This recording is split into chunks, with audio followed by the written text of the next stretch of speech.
Very much so. Their experience, this kind of thing happens sometimes. Yeah. We're going to see a Sky Temple game. They could just do the exact same thing, RPG. It still would be pretty viable here. Do you think that maybe they picked Sky Temple for the exact same reason? Maybe they feel comfortable playing against this Illidan type of style and they want to bait RPG into trying something like that again? Maybe. I don't know. Maybe it's just they feel that they might be stronger in terms of global potential. They could just out-soak and just outplay and just outplay in general. I don't know. RPG, I feel this is a relatively decent map for them. Yeah, They're 1-3 on it in total, but I feel this is a map that they can potentially pull something impressive on. And of course, Illidan and Zeratul get really nice value here overall. Oh yeah, Zeratul could definitely be a hero. Yeah. Zeratul could definitely be a hero that RPG might pull off. But by now, it's not really a surprise anymore. I think every team in China knows how good Chicken can be on that hero. Once again, they go for the Oriole. Let's try to find a reason why RPG might want to ban Oriole every single time. To me, it is especially because ESTAR likes to run this classic Holy Trinity of Vala, Oriole, Tassadar, or Vala, Oriole, Uther. I think it might have something to do with the team in particular, don't you think? Say again, sorry, you cut out there. I think, why would RPG ban Oriole against ESTAR all the time? I think it has something to do with their traditional approach of going for the Holy Trinity comp, more than it feels like any other team in the league.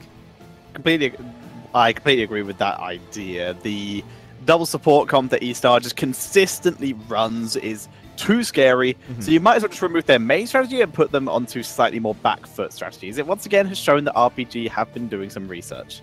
Yeah, definitely true.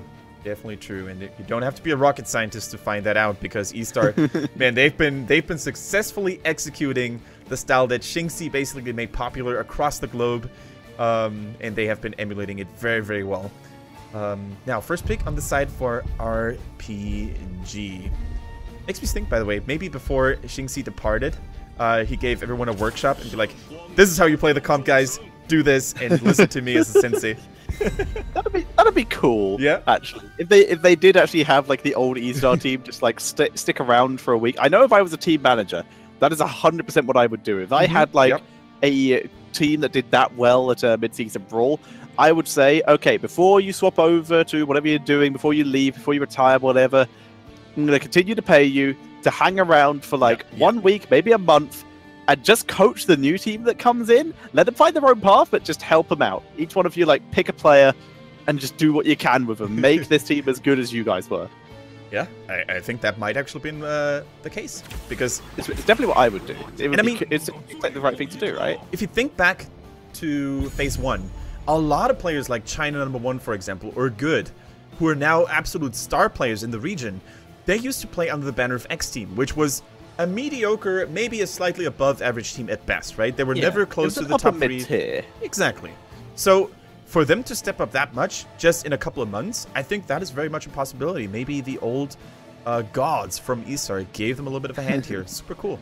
Maybe. We obviously can't confirm that. This is literally just the most speculative of speculation. Hey, we're the Heroes of the Storm tabloid by now, okay? We might as well just claim it. we are the tabloid. It's a fact now. we said it. But yeah, let's talk about the draft a bit. This is very standard so far. I do still like the fact that Rhaegar's jumped so high up in priority. The amount of aggression he offers along with the wave clear, always nice to see. And of course on this map he can take Wolf Run and it allows him to rotate a little bit easier as well. True, absolutely. Couldn't agree more. And once again, RPG. Oh, they're like, we almost did it once. Yeah, ooh, that's a good point as well. Loktar actually the highest DPS assassin in the league on average. And if you see him on the Li Ming, he's gonna put up a clinic, 100%.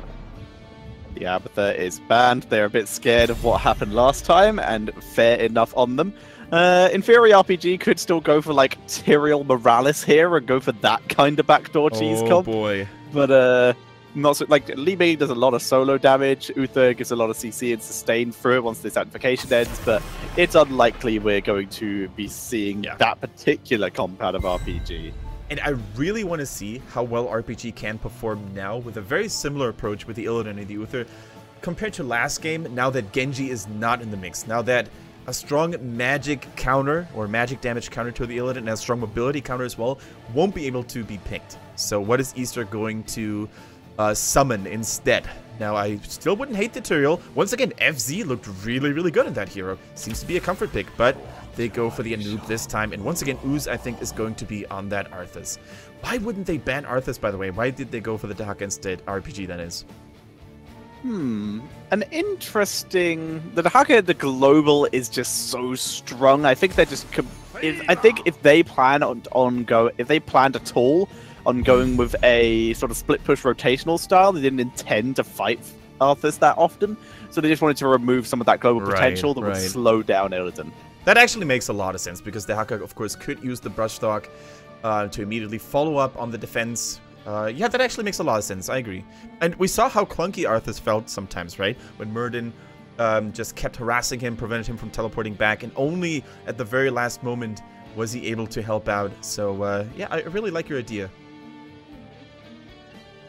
So, what are we going to see from RPG to finish up? Second support would be reasonable if they wanted to go a bit more team fighty. They still need a tank.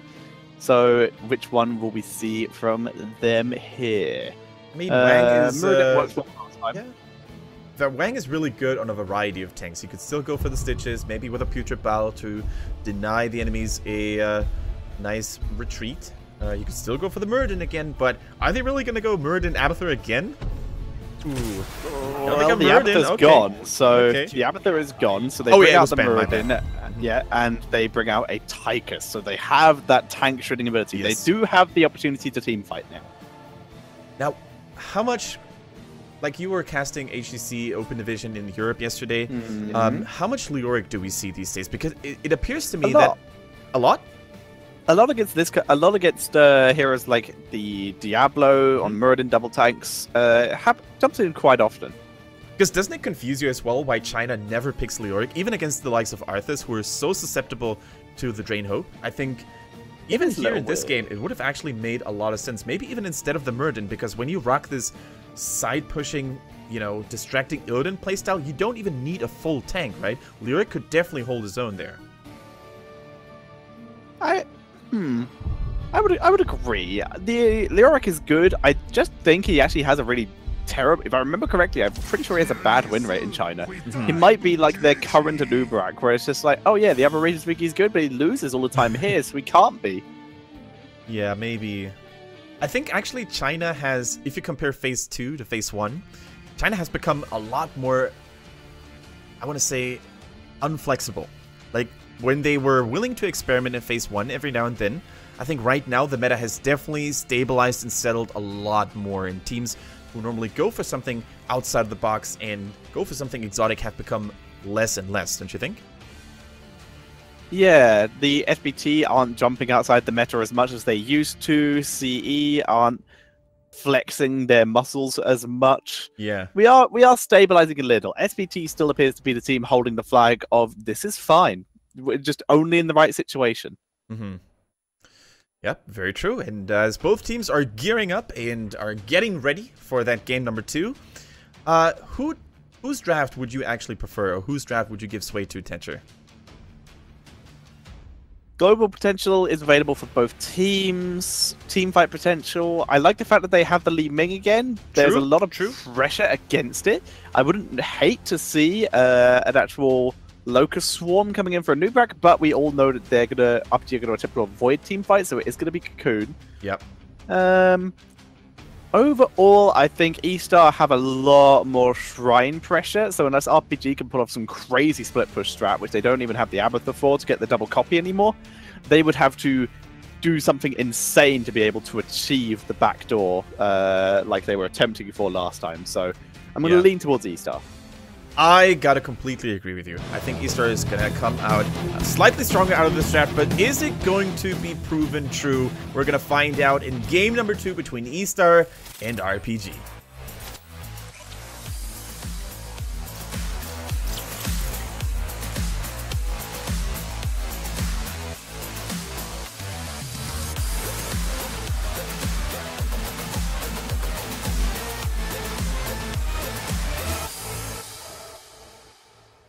Welcome to Sky Temple, everybody. It is going to be ESTAR versus RPG. Once more, the winner takes home either 3 points if it's ESTAR or 1 point if it's RPG. And we have FZ here in the blues for ESTAR. On the Anubrak, we have China #1 on Rhaegar. Good plays the Greymane, Kit on the Falstad, and Ooze on his Arthas once more. Whereas on the right-hand side, it is RPG with Chicken on the Illidan, Wang on the Muradin, Sa on the Uther, Infinity on the Li Ming, and Loktar on the Tychus. Oh, it is Loktar on Tychus. Interesting. I definitely would have expected him on the Li Ming. As would I. That is unexpected. So we'll be interested to see how well that works out for them. For now, teams moving towards the mid lane, as I have to refresh because I just got a lag spike. Yeah, same here, but I think we should be okay.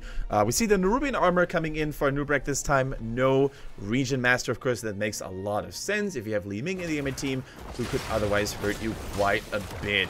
Now, let's speak of this, you know, for some of the viewers that weren't maybe watching over the last few weeks or who just got into Heroes of the Storm. There's this weird relationship between Anubrak and Li Ming where in the early stages, Anubrak was always considered to be a counter, but now with Li Ming having the Disintegrate and it being a formidable tool against Cocoon, things have shifted a little bit, right? They have. Like you said, Anub used to counter Li Ming hard because of the amount of spell armor he has. But since Cocoon became the popularity, you can just pick the Disintegrate and just shred the Cocoon. Yeah. And that's what we've been seeing recently. It's definitely one of the most efficient ways to do it. There's other tools as well. Quick auto attacks, for example, by Tracer or Tassador could shred it very handsomely as well, but nothing beats the sheer speed of the Disintegrate. Now, nice map awareness by Loktar. He basically anticipated a gank, and rightfully so, because a lot of team members by ESTAR were already on their way, so no first blood this time around. However, RPG, they find themselves in a weird spot where they put so much emphasis on the bottom lane, so all of their team members are going to arrive slightly late here for that middle temple, and as such, Anubrak was able to sneak in a couple of those laser shots. Really, really well done. Yeah, and he's still attempting to. Infinity trying to put some damage onto China #1 to zone out FC, but FC tunnels away to freedom so that he does not get caught out of position. As finally, RPG takes position here. The difference is RPG not getting the split push potential they'd like. They're actually hiding from vision to move in and try and get that split pushing done. Because finally that forces Greymane to rotate due to RPG putting pressure on the mid lane. Then putting pressure onto different lanes very effectively. Wang though in trouble, body blocked in and taken out, but they counter kill onto Arthas there. Yeah, very nicely done. And keep in mind, this was a 4 versus 5. Illidan refused to help his teammates. He betrayed them, one might say. And and so this was definitely a good trade for RPG, in my opinion. And once again, we see how differently teams fight out those early temple phases if you compare a couple of regions. There was no way European teams would have committed so much to a fight like that. They would have shared temples. They were probably focused on other lanes in the meantime. But this is just China in a nutshell for you. They are never willing to back down of a fight unless they really, really have to. They're not knock up on Infinity. Still 5 for the moment, but he's walking through the better barbs, taking a little bit of extra damage there. Just be more careful. Boss knockback, not hitting anything. Yeah, so good for now. So, RPG still catching up in XP, 5-5, but ESTAR holds that top temple for now. And if I had to choose a temple that I would call slightly more important, it would be the top one, because for the second temple phase, you can then have more value with the mercenary camps, right?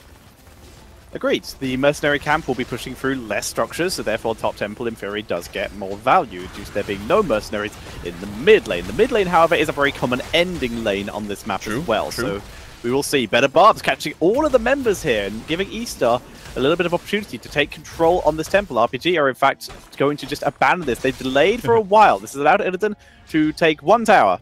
Yeah. Oh dear. Oh, Wang with the prediction skills. Jumping over the wall and the immediate takedown here. Oh, last second save here. Oh my god, also dodging the grenade here. The jukes are real for ESTAR. It looked like a 100% kill with the Li Ming and Tychus there. But, you know, good just says no. Excuse me, it was, who was it? It was Rhaegar who got away, so it was not good. It was China #1. Good job. No, it wasn't. It was a Greymane who got away. Rhaegar dropped the heal on him. So there we go. Yes, it's all one Doge. You know, they all look equal to me. That's Dogist. How dare you?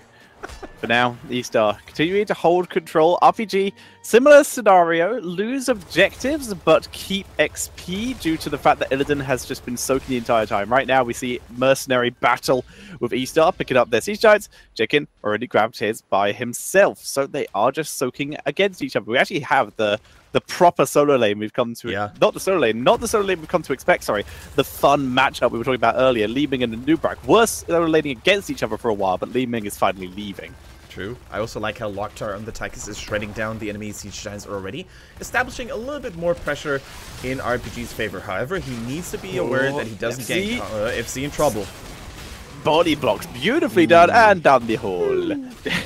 Oh, no, he's on the little underneath bit there. Oh well, they take him out. And now Illidan, he can stay up in top lane, clear up those bruiser camps, and then move to his own bruiser camp to begin to take that down when he needs to, if he even wants to. Tychus, by the way, Relentless Soldier coming in at level 7. Oh yeah, and that is a very nice talent to choose because you have double stones on the side of a Nubrak, you have a couple of roots from Arthas as well, so, you know, reducing the amount of time you spend CC'd is definitely very important. Now we see a nice engage on Good, but he just refuses to die. The healing by China #1, always on point. He always has the chain heals ready, and as well the mobility and the juking capabilities by Good are just really, really important.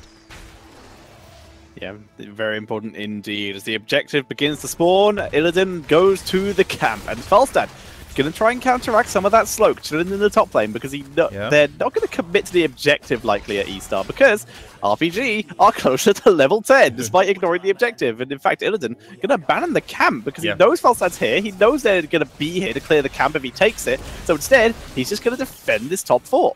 Exactly. That was a good call by Chicken, because if he hadn't cancelled the camp, they might have actually taken down the keep in the meantime, and that would have certainly put them a lot closer to level 10.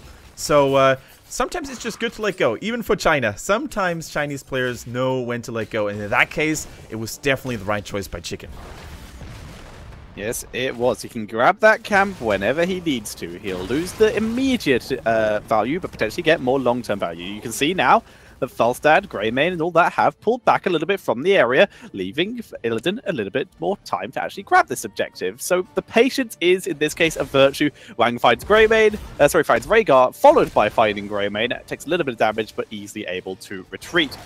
And RPG have backed up from the objective. Second 10 is hit. They took most of the shots and then left the final shots over to ESTAR because they don't want to take the risk. They want Good, but he still never dies. Now he doesn't die even more. Divine Shield onto Tychus, keeping him alive. He drops the Odin in the back line, trying to get some damage out here. They want to protect the person in the cocoon. They do so with the roof from others from the side. Illidan is so low, killed off finally. And now Loktar also dropping low, finally killed off 2. 2 kills going over to ESTAR. Can they get more? They want Uther focusing him down, and he drops 2. 3 kills going over to ESTAR.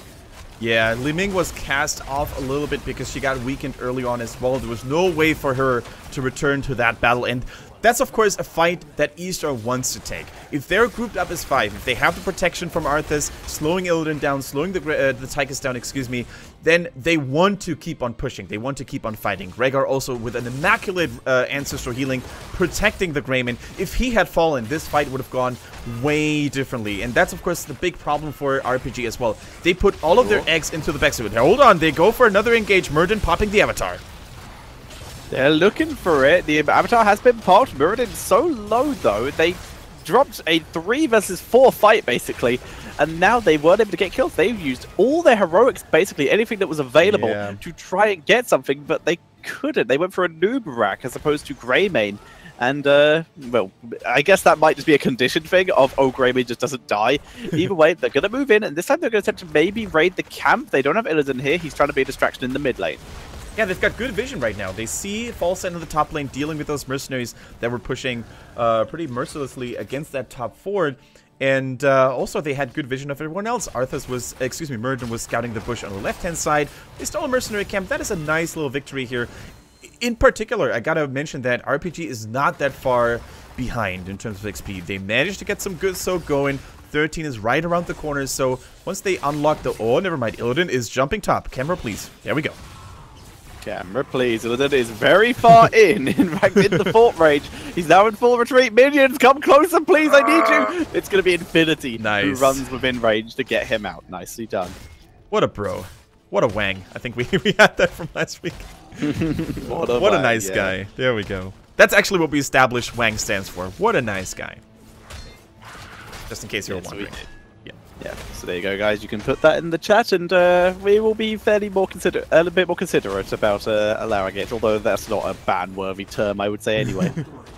Not really. I mean, if players name themselves after it, it's totally fine to make a little bit of fun about it, as long as it all stays in. Don't let people know that. I was about to say. No. As long as there are limits. You know, within boundaries. Keep in mind, guys, that we can still get in trouble, and we might have to put drastic measures into effect if you guys are overdoing it, but Twitch would never overdo it. Come on, Tetra, I beg you.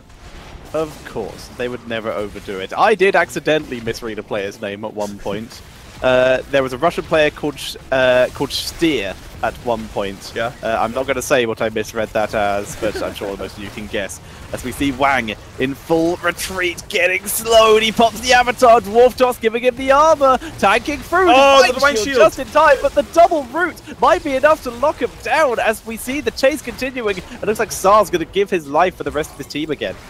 Yeah, he sacrifices himself like a true paladin would, and all for the greater good here, because once again, Chicken, he's basically playing a game of chicken. Like, he doesn't want to get caught, right? He's always there to apply split pushing pressure, and so far he refrains and he refuses to take part into flat-out 5 versus 5 team fights. But I gotta say, Tetra, this split push game gets less and less valuable, because look at all the value that ESTAR gets around the map now. Not only did they get a kill, they steal mercenary camps right now.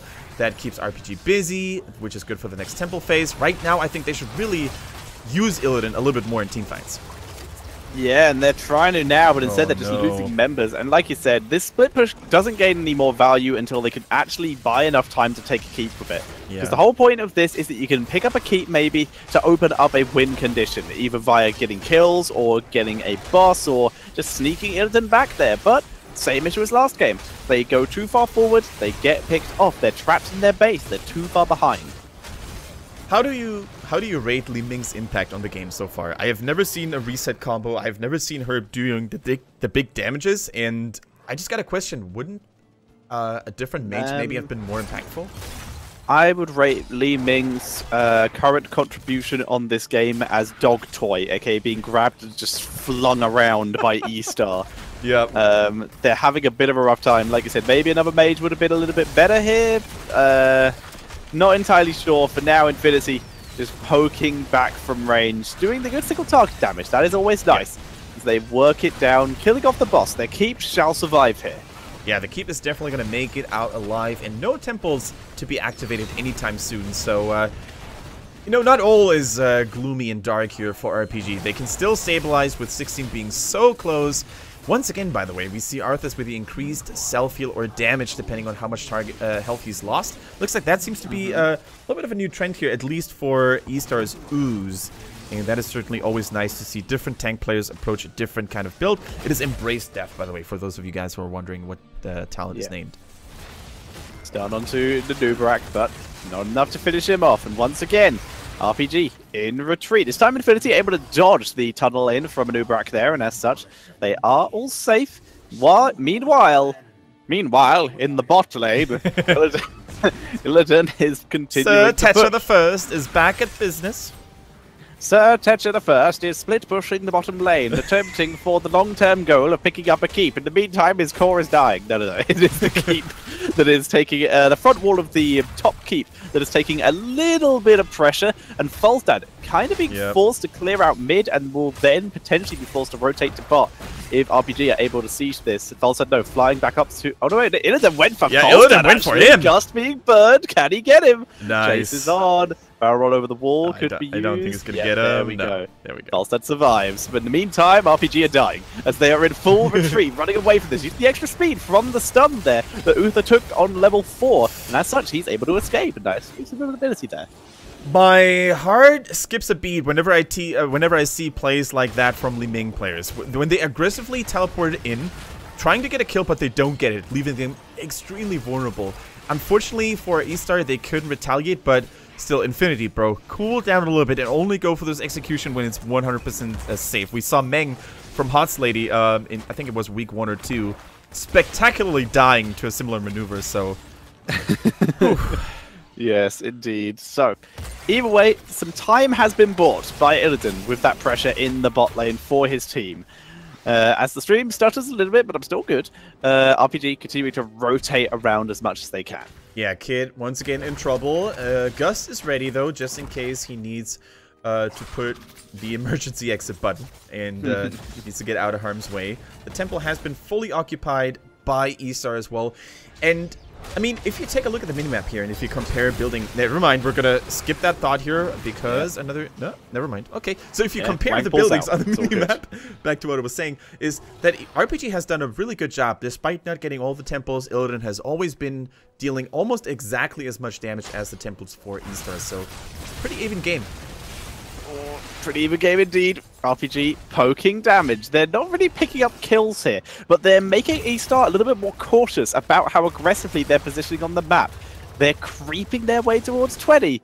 RPG, right now, they are playing the long game, and this could be what saves them. Assuming they don't die.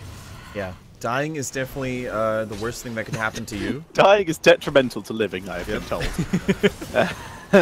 Muradin not landing the storm. That beetle is an MVP. Way stun on Locktar. Can they finish it? Divine Shield used very early. They're trying to kill the Cocoon with the help of the Disintegrate Infinity Inventory. Falstad diving super deep, but he will got him as well. Thanks to the hunt. It's a 1-for-1, but Wang is dropping low. He needs to pull back here as he does do so, getting his self-heal. Sar's in a little bit of a rough spot here as we do see Greymane shredding through the backline. Sar just chasing Locktar, giving him the heals. Wang is still alive. Illidan's taken out. They're being killed from every angle. Locktar is on his own now. Here comes Uther. Heal me, please. Heal me more, please. I need healing. Attempts run. I need healing. My best Genji impression as Locktar finally gets killed off. Wang shall survive, but with a couple low health bars and a lot of mana actually being burned, ESTAR can't really attempt to end the game here. They just need to get health and prepare for temples. And look at how unfortunate this team fight went for RPG. Uther, the main man in those team fights, who was dishing out the heals. He was crying for help. His former student Arthas wouldn't let go of him, and as such, there was no healing left available for Wang, and of course Infinity in the top half of the battle there as well. That was really the crux of it. So extremely well done by Ooze, not letting go of Uther, pursuing him until the end of time and waiting for his teammates to do the job. Uther was just spamming no peel equals no heal, no peel, no heal as he got chased down. A bit unfortunate there as ESTAR take position on both temples. As such, bot keep shall be the first keep-based casualty in this game. As we do see RPG though putting some pressure, they're going to attempt to contest mid at least. Yeah, keep in mind they're not 20 though, so they need to be a little bit more patient when it comes to going into those all-out team fights. However, the temple is in their possession in the middle. That's going to help them a little bit to keep middle alive. Is middle keep actually going to make it? I think it might be just enough, but they need to hold this temple. If they lose control over middle, the keep is definitely going to fall. Yeah, it's taking... Oh, the tower MVP! Help me, tower! Their 5 shots might be enough to finish it, though! Oh my god. The keep survives! All planned, all calculated by RPG. Yeah, guess who might not survive? It's Sar. Down he goes again. He has 20. I don't know if the redemption is active. Yes, it is. He will be back. Nice. He needs to get away from Arthas, though. It's a familiar situation. Run Uther. He comes back. It was Wang coming in for the distraction into the background, as well as Chicken, but Chicken dropping completely low because Uther's nowhere near him. He gets taken out with Chicken already down there. One hero down. Cocktail finishes off Uther, and this is a full shredderation coming in here. But down goes the resets though, maybe? Resets maybe. Gets falling lower and lower. Get a second? They're looking for Ooze. Ooze dropping low. They focus him down. They get him. 2 resets with China #1 and Falstad in full retreat. And RPG, they tie up a fight. Yeah, Calamity at level 4 actually saved Li Ming from dying there. She was so low to begin with already, but the resets and, of course, the self-heal that results of it just kept her in the battle. And Tychus, of course, was so strong in the Odin as well. The duration from Big Red Button is insane. And, you know, ESTAR, after having a good start in that team fight, they were getting a little bit too cocky. They forgot about their own health bars. And the Assassins for RPG really doing God's work, keeping them in the game. And the middle keeps catcher, it is still standing. What a hero. What a hero. That keep is the saving grace for now. Less catapults for RPG to deal with, putting on a great defensive show right now. Yeah, I gotta say, this is by far one of the more exciting games in Sky Temple that we've seen in China. Because normally when you see that battleground in China, you have one team dominating the others. Because the biggest weakness of Chinese teams is normally, you know, the lack of map awareness and focus on... Oh, I think False is going for it. He wants to get that key, right? Nope. He thought about it. He was like, nope, too dangerous. Get out of dodge. Doesn't want to take the risk of getting killed off. Because right now, every single hero is important to keep alive. Any single death at this stage of the game is such a long cooldown that it could result to a game-ending scenario. Yep, there we go. Every hero is needed. They got the middle temple once again, and the keep has fallen finally. Chicken on the retreat here. Doesn't really want to chase that deeply, and there is still the Cocoon ready. Now, keep in mind, RPG, they need to fight. They will get out-sustained in terms of temples if they don't fight. Hunt onto Arthas. They're trying to kill him off first as he wades forward. They're in retreat, basically, here, as we see Tychus. The Divine Shield keeping him alive, though, as Wang continues to be a Wang is just not dying! He's just not dying! Chicken having to jump back to Uther. This time he actually is going to survive a team fight potentially, but it's going to be Li Ming who will drop. Nice gust here as well, putting Za in the danger zone. Illidan now surrounded by a lot of mean faces. He's going to fall here. No heals available for Uther. Wang is still alive. He's the immortal Wang, if you will, but can one Murden make all the difference? Lockturn now being pressured as well, but he's still alive. The heals are keeping him safe and sound, and I gotta say, man, RPG, they're not letting go. They're fighting valiantly, but here in the end, Uther is about to fall. Tyke is getting rooted, getting stunned, but Wang, what is going on with that Battle Dwarf? Like, he must have had something special for breakfast. He keeps getting healed, but Uther has finally dropped. That might be it for poor Wang. He's taken out Locktar in full retreat. It's 1v5, and he goes down. Wow. That is going to be GG. And despite a valiant, resilient effort, that is going to be ESTAR taking game number 2 and those 3 points. In the end, I gotta say, the relentless pressure on Uther really paid off for ESTAR. They never let the enemy support have its piece. He was always pressured, always focused down, and in the end, it was too much for RPG to really handle. Wang really solid on the Murden, refused to die, but so did Arthas. And I think in the end, Arthas is always going to have a little bit more value because his slows are more persistent and more consistent. But once again, ESTAR playing extremely well. We can't take anything away from RPG, though I do want to say that they looked stronger today even than yesterday against CE.